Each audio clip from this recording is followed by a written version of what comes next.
दिल्ली में आई तेज़ हवा ने बहुत ज़्यादा नुकसान पहुंचाया है और उस नुकसान में दिल्ली के ऐतिहासिक धरोहर जामा मस्जिद में भी नुकसान दिखा। और वो नुकसान था जो जामा मस्जिद गुम्बद बना हुआ है उसके ऊपर कलश था और उस कलश को तेज़ हवा ने तोड़ दिया। हमारे साथ इस पूरे मसले पर बात करने के लिए शाही इमाम बुखारी साहब हैं। आइए उनसे सीधे बात करें।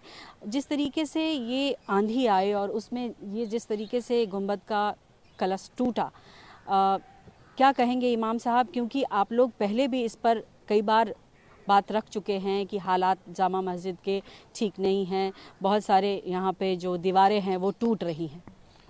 देखिए, ये तकरीबन 450 साल पुराना तारीख़ी इमारत है और इस तारीख़ी इमारत की मरम्मत बराबर ASI 1956 से कराता रहा है और उसका ऑफिस भी यहाँ पर था, उन्होंने मरम्मत की। लेकिन अब तकरीबन 15-20 साल से 20 साल के आसपास हो गए होंगे उनका ऑफिस ख़त्म हो गया। लेकिन फिर भी हमारे लिखने पर वो जहाँ जहाँ ज़रूरत होती थी रिपेयरिंग करते रहते थे और लास्ट जो रिपेयरिंग हुई है वो तीनों जो गुंबद हैं, डोम हैं, उनकी उन्होंने मरम्मत की थी, वहाँ से सीपे शुरू हो गया था। लेकिन इसके अलावा जामा मस्जिद में बहुत काम है। कुछ पत्थर दिखाई ठीक दे रहे हैं लेकिन अंदर से बिल्कुल ख़राब हैं और जैसा ASI ने हमें बताया था, उनके एक इंजीनियर ने, कि पत्थर में भी घुन लग जाता है और वो पत्थर को ख़राब कर देता है। तो कई पत्थर ऐसे हैं, अब उसका तो वही अंदाज़ा लगा सकते हैं कि कौन से पत्थर ख़राब हैं। कंकूरस ख़राब हैं, बुर्जियाँ बहुत ख़राब हालत में हैं, मीनार के पत्थर भी इससे पहले भी गिरा था, कल भी एक पत्थर गिरा है, कुछ लोग उससे ज़ख्मी हुए हैं, 2-3 लोग कल ज़ख्मी हुए थे। जब तूफ़ान था तो उनको कंधे पर डालकर और लेकर भाग रहे थे वो लोग। कल ये जो तूफ़ान आया दिल्ली में, उससे ये कलश गिरा है जो तकरीबन काफ़ी ऊंचा था, तकरीबन मैं समझता हूँ कि 10-12-13 फीट का होगा और बहुत वज़नी था। 3 हिस्सों में वो टूटा है। 2 का आमद-ओ-रफ्त जो है बिल्कुल रोक दिया है, गेट बंद कर दिए हैं कि जब तक इसको उतार ना लिया जाए। कल से किया आप लोगों ने? कल से किया है, कल से बिल्कुल बंद कर दिया है। नमाज के लिए थोड़ी देर के लिए चंद लोगों को हम इजाज़त देंगे अंदर आने की, ताकि किसी के ऊपर कोई चीज़ आकर ना गिर पाए।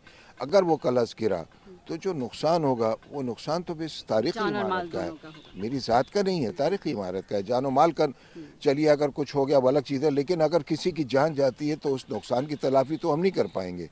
तो इसीलिए आज मैं अर्जेंट लेटर भेज रहा हूँ और मैं उम्मीद करता हूँ ASI से कि वो कम से कम इस काम को फौरी तौर से करेंगे और बाकी कामों की तरफ भी उनको तवज्जो देनी। कितना भारी है इमाम साहब ये? अब वज़न का सही अंदाज़ा तो नहीं है। जो एक हिस्सा उसका नीचे मैंने मंगाया है वो तकरीबन 30-35 किलो का होगा, लेकिन जो ऊपर इस वक्त पड़ा हुआ है वो ज़्यादा वज़नी है। उसका वज़न का अंदाज़ा इससे आप लगा लीजिए कि 8-10 लोगों ने उसको उठाने की कोशिश की कल, तो वो नहीं उठ पाया था। जो ऊपर लटका हुआ है वो तो उससे भी भारी है, नीचे से तो वो छोटा दिखाई देता है, लेकिन उसका जो डाया वगैरह है वो काफ़ी बड़ा है, वज़न भी बहुत ज़्यादा है। और किस वक्त में गिरा ये? ये 4:45 का वक्त था जब ये आंधी और बारिश का जो तूफ़ान शुरू हुआ है, उस हवा से ये नुकसान हुआ है।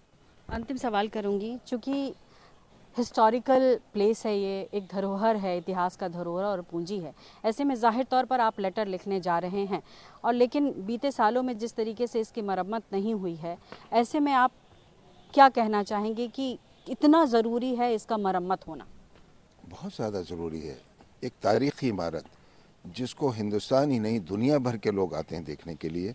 इसी के साथ गवर्नमेंट ऑफ इंडिया के जो ख़ास मेहमान होते हैं, चाहे वो कहीं के प्राइम मिनिस्टर हों, चाहे वो कहीं के प्रेसिडेंट हों, वो सब लोग इसके देखने के लिए आते हैं। अब उस इमारत की तरफ अगर तवज्जो नहीं दी जाए तो ये बहुत ही अफसोसनाक है। बहुत शुक्रिया हमसे बात करने के लिए।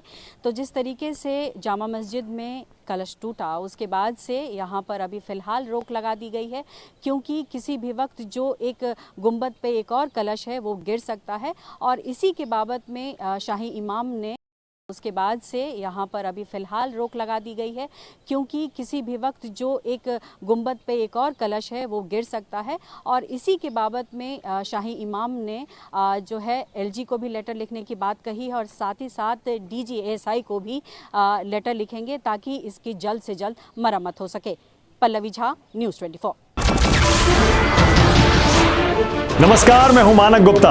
अगर आपको हमारा ये वीडियो पसंद आया हो तो इसे लाइक और शेयर जरूर करें और हाँ, हमें सब्सक्राइब और फॉलो करना ना भूलें ताकि आप देश और दुनिया की कोई खबर मिस ना करें।